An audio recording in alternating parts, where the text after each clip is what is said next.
Bismillahirrahmanirrahim. Assalamualaikum warahmatullahi wabarakatuh.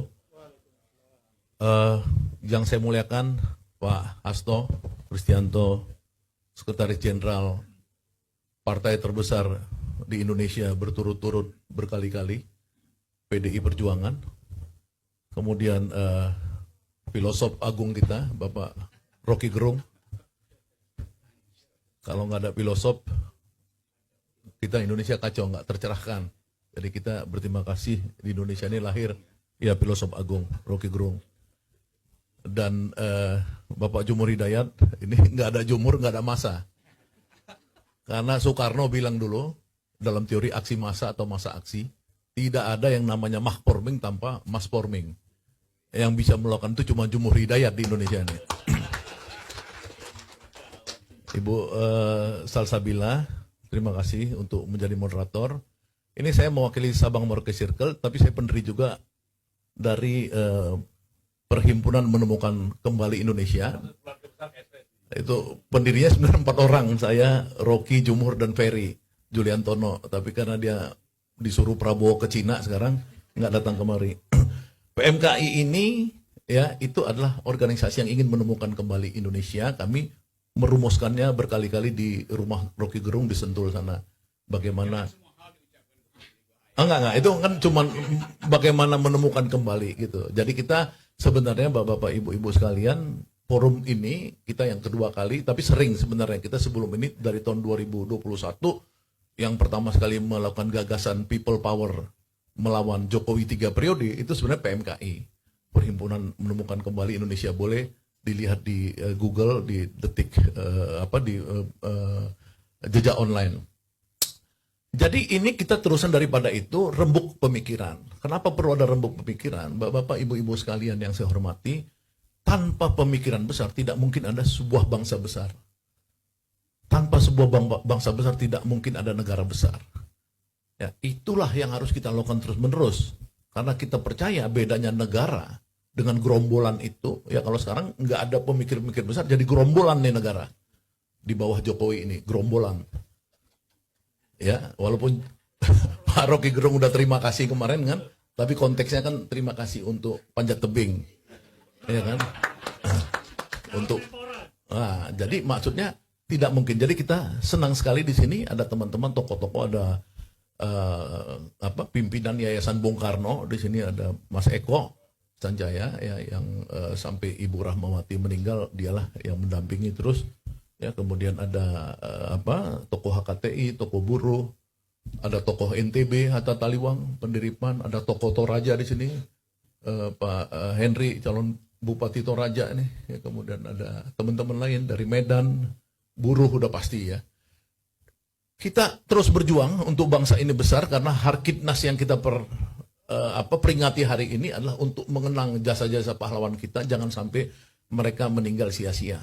Ya, kita adalah bagian dari perjuangan mereka untuk menyatakan kita terus berjuang untuk keselamatan bangsa ini. Yang kedua soal tema tentang nasionalisme, kemudian solidaritas global dan arah generasi. Ya, itu adalah perdebatan yang terus-menerus yang di mana manusia ini tentang consciousness, kesadaran manusia terbentuk baik individu kemudian kolektif. Consciousness itu terus bertarung. Apakah kita akan membangun civic nation atau kita membangun ethnic nation, ya? Atau kita sebenarnya mau seperti Mikhail Bakunin dan Trotsky, kita nggak penting dengan negara. Yang paling penting kita menjadi masyarakat internasional. Iya kan? Kita melihat misalkan dalam solidaritas global ini kita bingung. Kok bisa orang kulit putih khususnya dan orang kulit berwarna di Amerika itu yang paling getol ya, melakukan solidaritas terhadap Palestina dan Gaza, yang dia itu tidak berbasis pada agama, yang misalkan Islam, kemudian di Palestina Islam, misalkan. Enggak, tapi mereka berbasis pada kemanusiaan. Nah, nanti Rocky mungkin akan memberikan pandangan filosofis tentang itu yang disebut oleh Rocky itu sebagai planet approach. Ya, kalau dulu kan approach-nya itu non planet, jadi ekonomi, global politik, lain-lain. Nah, Rocky punya pemikiran tentang planet approach. Jadi semua orang sudah masuk pada tema kepentingan terhadap planet ini. Nah, ini mungkin yang terjadi fenomena di negara-negara barat ya, dan kemudian negara-negara lain yang bukan kita yang melakukan solidaritas internasional. Tapi pada saat bersamaan kita juga mempersoalkan nasionalisme. Ya, kenapa bangsa ini, ya, saya tadi malam merenung sama Jumhur berdua, mungkin nggak buruh miskin, saya bilang, punya nasionalisme. Bagaimana orang miskin yang mau dikasih Prabowo nanti makan siang gratis 83 juta orang punya nasionalisme? Bagaimana? Nggak mungkin. Mungkin patriotisme bisa punya dia, tapi nasionalisme bagaimana dia punya kesadaran tentang sebuah bangsa? Dia masih mikir perutnya aja disubsidi oleh negara, itu yang perut dasar, bukan pendidikan loh, perut. 83 juta orang. Jadi Jokowi ngapain aja 10 tahun ini? Berarti kan dia nggak ngurusin 83 juta orang ini. Kenapa sekarang baru mau dikasih? Artinya itulah bangsa kita. Jadi kita berharap sebelum ada nasionalisme minimal ada patriotisme di dalam masyarakat miskin kita. Tapi perjuangan bangsa ini tidak akan mungkin menemukan sebuah nasionalisme kalau tidak ada middle class yang kebangun. Ya, menurut teori yang saya tulis kemarin ya tentang petit bourgeois, bourgeoisie kecil itu, tidak mungkin kalau orang-orang bourgeoisie kecil kalau tidak muncul bisa ada nasionalisme, nggak bisa.